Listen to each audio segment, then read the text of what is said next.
Hi friends, চলুন বানিয়ে নিই বেঙ্গলি স্টাইলের ইয়েলো কালারের সেই অথেন্টিক চাউমিন। আমি এখানে 3 প্যাকেট চাউমিনকে নুন আর একটু তেল দিয়ে এখানে বয়েলে চাপিয়ে দিয়েছি।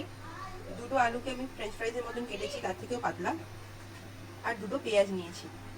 কড়াইতে দেবো তেল, এর মধ্যে আমি আলুগুলোকে ফ্রাই করে নেবো। আলুগুলোকে আমি একটু ভালো করে ফ্রাই করে নেবো। আপনারা চাইলে গাজর আর বিনস দিতে পারেন, অ্যাজ ইউজুয়াল আমার কাছে ছিল না, তো আমি সেটা দিইনি। তো আমি শুধু আলু দিচ্ছি। এবার পেঁয়াজগুলোকে একটু, আলুটা ফ্রাই হয়ে যাওয়ার পর পেঁয়াজগুলোকে এর মধ্যে দিয়ে দেবো। দেখুন আলু আমার ফ্রাই হচ্ছে, দিয়ে দেবো এর মধ্যে পেঁয়াজ। আমি এখনো নুন দিইনি, নুনটা আমি একটু পরে দেবো। দেখুন পেঁয়াজ আমার ফ্রাই হচ্ছে, দিয়ে দেবো আমি স্বাদ মতন এখানে নুন, সাথে দিয়ে দেবো একটুখানি হলুদ গুঁড়ো, সাথে দিয়ে দেবো আমি এখানে কাঁচা বাদাম। এবার সবগুলোকে করে নেবো ভালো করে মিক্স মিক্স মিক্স।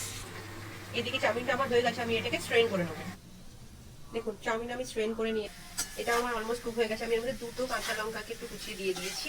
ব্যাস এটা আমার একদম রেডি। আমি চাউমিনটাকে এর মধ্যে মিক্স করে দেবো। দেখুন চাউমিনটা এর মধ্যে দিয়ে দিয়েছি। এবার দিয়ে দেবো অল্প একটু গোলমরিচের গুঁড়ো। আপনারা চাইলে এর মধ্যে যদি নুন আরও লাগে তাহলে সেই সাথে দিয়ে দিতে পারেন, কিন্তু আমার আর নুন লাগবে না, তাই আমি আর নুন দিচ্ছি না। এবার ভালো করে এগুলোকে আমি মিক্স করে নেবো। দেখুন আমার চাউমিন একদম রেডি হয়ে যাবে। দেখুন আপনাকে দেখাচ্ছি। এই দেখুন আমাদের চাউমিন একদম রেডি। এই ধরনের আরো রেসিপিজ আপনারা আমাদের চ্যানেলে পেয়ে যাবেন। তো চলুন আমাদের চ্যানেলকে ফলো করুন, আমাদেরকে সাপোর্ট করুন। ততক্ষণের জন্য আমি তো চলুন খেতে, বাই।